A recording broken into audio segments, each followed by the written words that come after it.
My grandson David experienced his first winter this year. The weather report said it was a record cold day, and I couldn't help but worry about David and his mother, Yvonne. I hoped they hadn't gotten sick from the cold. That night, I sent Yvonne a message on my smartphone asking, "Are you and the baby okay? Not catching a cold?" But even though I sent it 2 or 3 times, there was no reply, not even a read receipt. She's always been so responsible, so I hoped she wasn't overdoing it. After waiting another hour, I tried calling, but there was no answer. Worried something serious had happened, I quickly put on my thick jumper and rushed out to drive to my son's family apartment. There was no response when I rang the intercom, and fearing the worst, that Yvonne had collapsed inside, I had the building manager open the door. The apartment was dark, with only light from the street lamps seeping in. Groping along the wall, I searched for the light switch. I fumbled for it several times, but the lights wouldn't turn on. What's going on here? I thought, feeling a mix of anxiety and irritation. With no other option, I used my smartphone's flashlight to look around. "Yvonne, are you there? Could they be out?" Just as I was about to leave, I thought I heard a baby's cry from the bedroom. "Yvonne, are you there?" I quickly headed to the bedroom. There, I found Yvonne shivering from the cold but desperately wrapping newborn David in a sheet to keep him warm. What happened? To my shock, Yvonne's once long and proud black hair was now chopped off, almost completely shaved. "This is terrible. What happened here?" "My name is Mary Smith. I'm 61 years old. I've worked as a hairstylist for many years, running a salon out of my home. Chatting casually with my regulars during their appointments has always been the highlight of my day. The salon was originally started by my husband and me. However, he passed away from cancer when he was young, not long after our son Harry was born. Despite the challenges, I raised Harry on my own, but Harry didn't make it easy. He often skipped school and got into trouble when he did attend. After graduating high school, he didn't continue his education, instead spent his days hanging out in town. I often wondered if he felt inferior because he didn't have a father around or if I wasn't a good enough mother. I always worried about Harry's future but never found an answer. So when Harry suddenly said one day, "I want to be a hairstylist," I was so surprised I pinched my cheek, thinking I was dreaming. "What's gotten into you?" I asked. "Hairstylists are popular with the ladies, right?" Harry replied with a smirk. "I guess kids do grow up watching their parents, huh?" Regardless of the reason, I decided to take a positive view of my son showing interest in his future for the first time. Harry successfully graduated from cosmetology school and started working as an apprentice at a senior salon. That's where he met Yvonne, who would later become his wife. Harry was smitten with her at first sight, and after a strong pursuit, he announced to me with a confident smile, "I've decided to marry this girl," introducing me to Yvonne. "Nice to meet you. I'm Yvonne. You were a hairstylist too, right? I look forward to learning from you." Yvonne, with her long black hair and bright smile, was a wonderful woman. "I look forward to that," I replied, instantly liking her. A year after their marriage, Harry expressed his desire to start his own salon. Though he hadn't been an apprentice for long, he seemed to have gained a lot of confidence as a hairstylist. "I want to have my own place and prove my skills." Honestly, I was a bit worried. I knew from my experience that it's not easy for a newcomer to make it on their own in this industry, but I couldn't ignore the earnest look in Harry's eyes as he talked about his dream. "How much do you have saved up?" I asked. He showed me his bank book with a troubled look and a sigh. Despite having a steady income, he was spending just as much as he earned. With this pattern, he was far from having enough to start his own business. Harry had been squandering most of his earnings on leisure.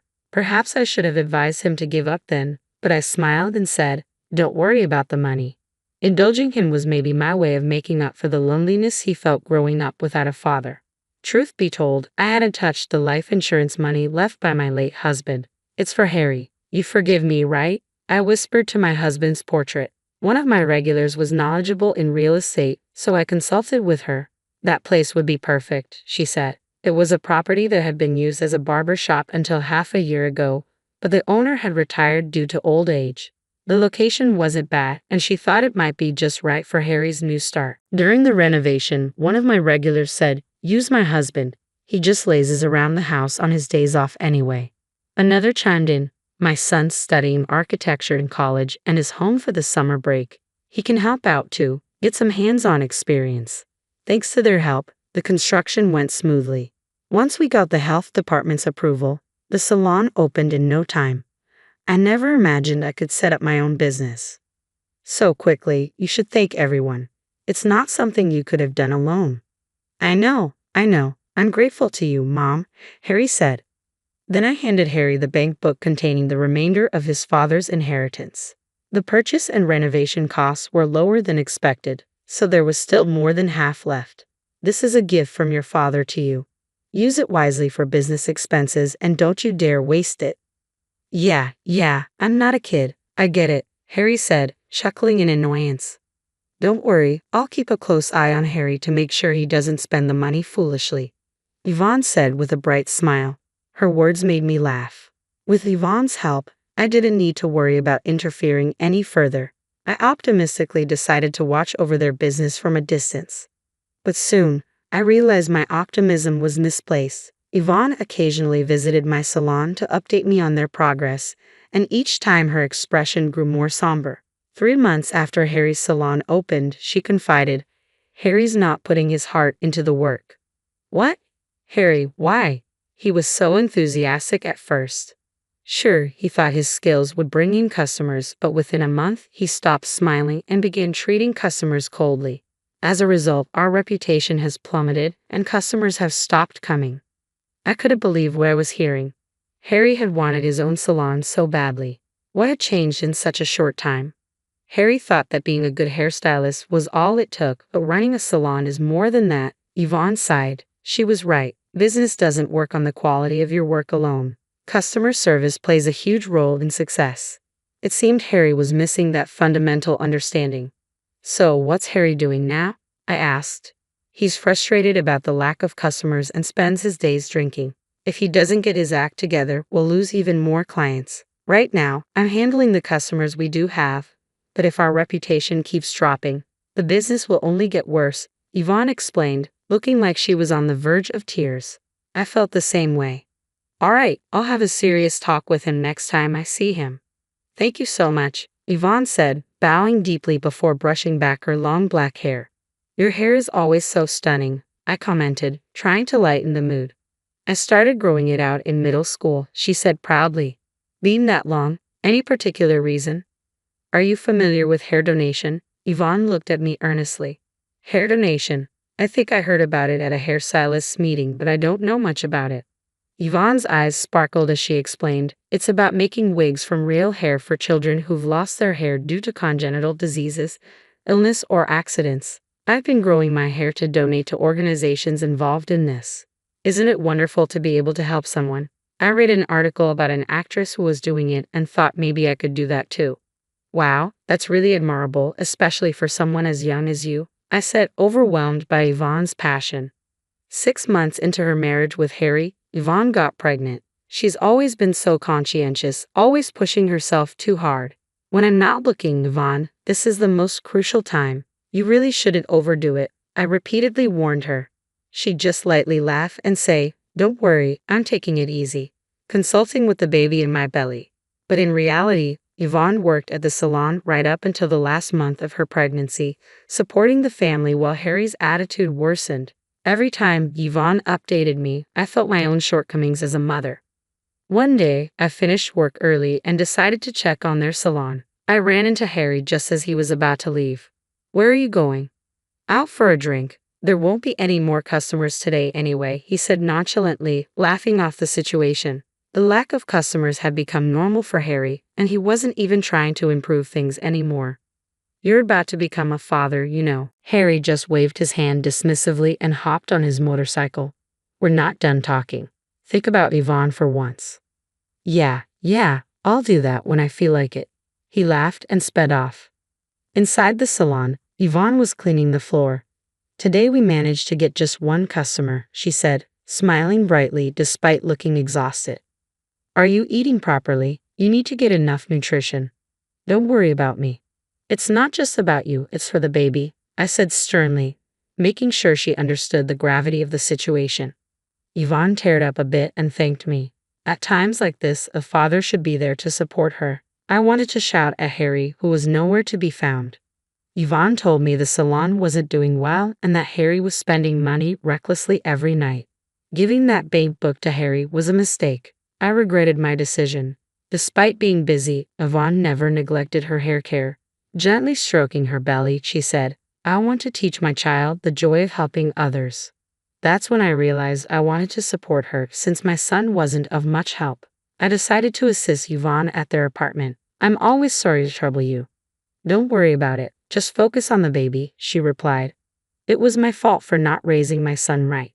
Because of that, Yvonne was suffering. Perhaps it was my way of atoning for my sins. At least at the end of summer, Yvonne went into labor earlier than expected and was rushed to the hospital. Harry was nowhere to be found, unreachable. I kept sending him messages, but there were no replies, not even read receipts. What on earth is he doing at a time like this? Yvonne's parents had passed away, so I was the only one who could be there for her. "Don't worry, Yvonne, I'm here," I kept encouraging her as she bravely faced childbirth. After a long and difficult labor, I was overwhelmed by the sound of the baby's cries. "He's born? You did it, Yvonne," I said, moved to tears. But Harry, who should have been there, never showed up. My grandson David was experiencing his first winter. The weather report said it was a record cold day. No wonder it was so chilly that I had trouble getting out of bed. My first thoughts were of Yvonne and newborn David. I hoped they weren't affected by the cold. Worried, I sent a message to Yvonne that night. "Are you and the baby okay? Haven't caught a cold?" But even after sending 2 or 3 messages, there was no response, not even a read receipt. I was concerned that Yvonne might be too ill to move. She's always been so responsible. I hope she's not overdoing it. After waiting another hour, I tried calling again, but the result was the same. Something's not right. Without a second thought, I put on my thick jumper and rushed out to their apartment.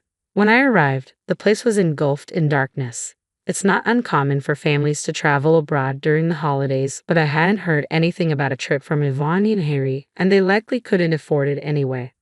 I rang the intercom, but there was no response, fearing Yvonne might have collapsed. I immediately asked the building manager to open the door. "I'll wait outside. Please let me know if there's anything," I told the manager before stepping inside. The apartment was dark, the only light coming from the street lamps outside. I remembered the light switch was right by the entrance. Relying on my memory, I groped for the light switch on the wall. But no matter how many times I flipped it on and off, the lights didn't respond at all. "What's going on here?" I thought, feeling a mixture of anxiety and irritation.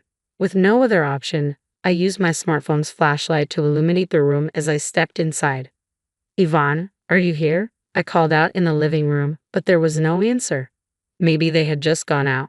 Just as I was about to leave, I thought I heard a faint cry of a baby from the bedroom.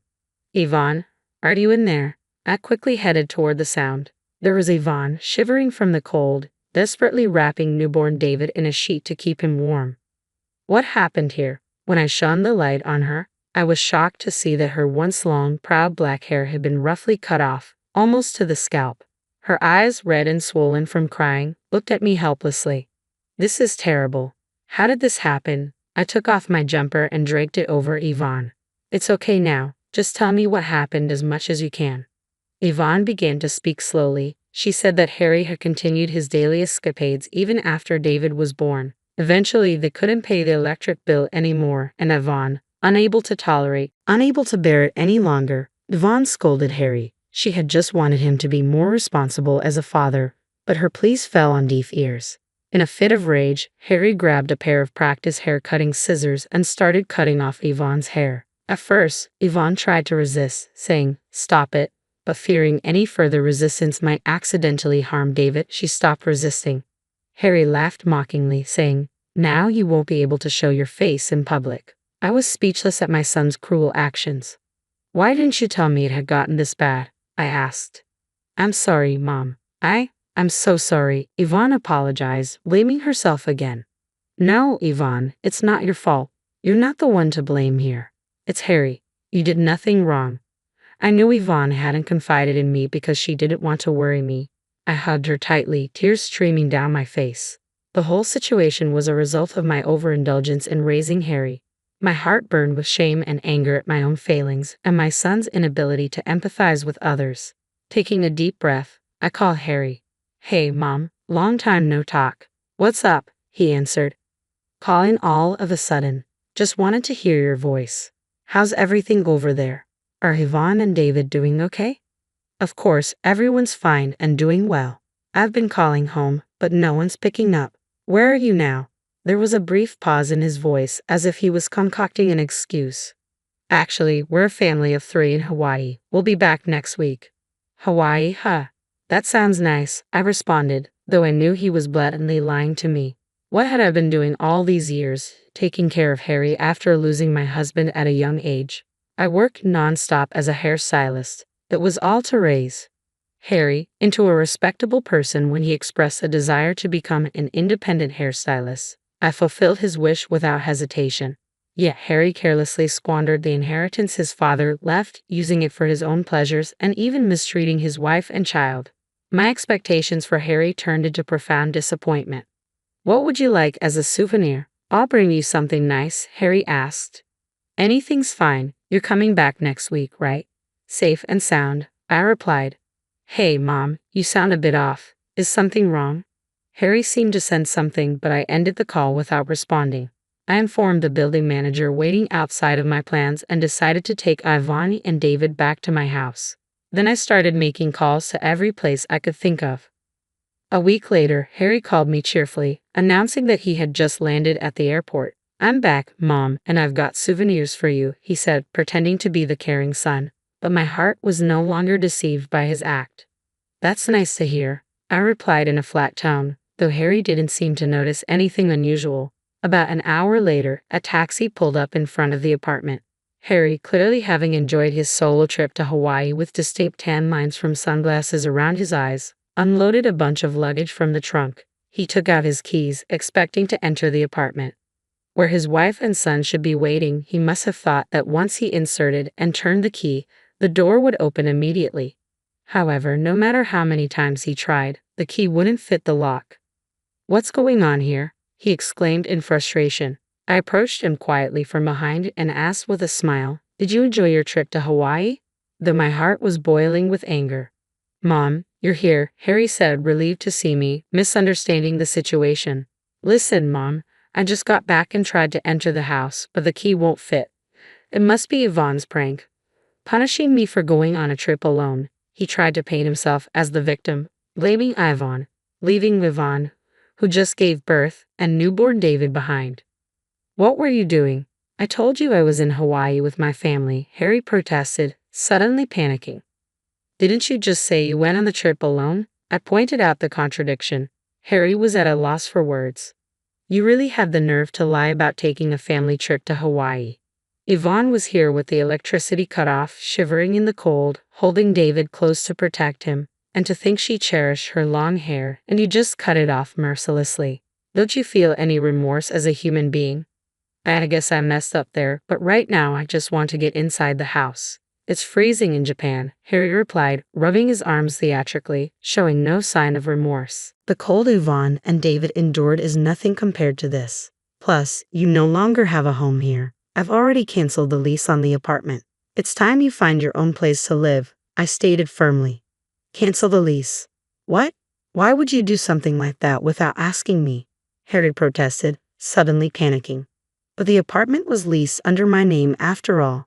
I couldn't just stand outside and continue this conversation, so I took Harry to a nearby coffee shop to talk further.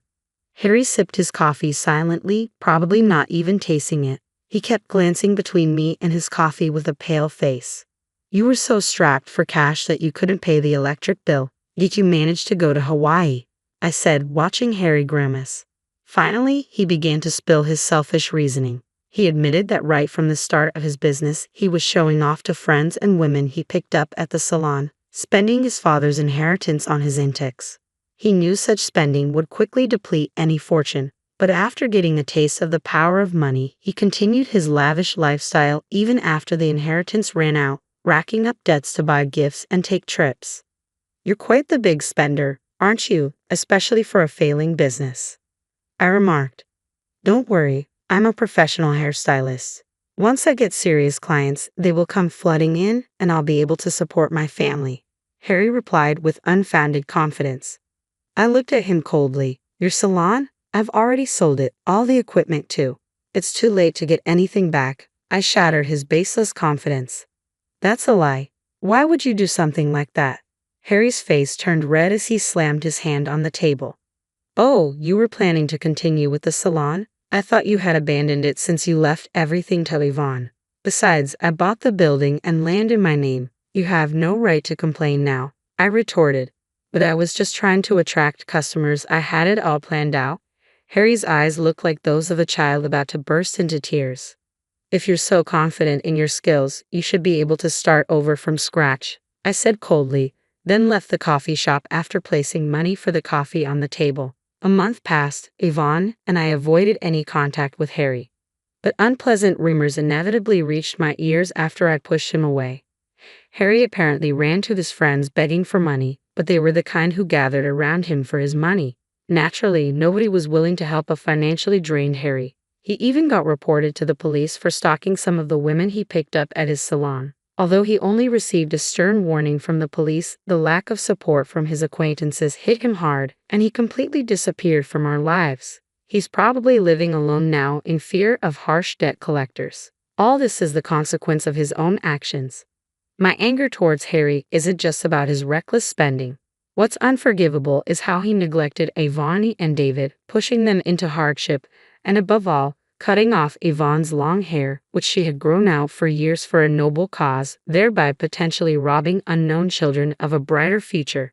As a fellow hairstylist, I could never forgive Harry's actions. It will take a long time for Harry to truly understand the emotional pain Yvonne has endured. Yvonne herself never speaks of her hurt, but it's clear she's not unscathed. She appears to be keeping her feelings bottled up, probably not wanting to worry me.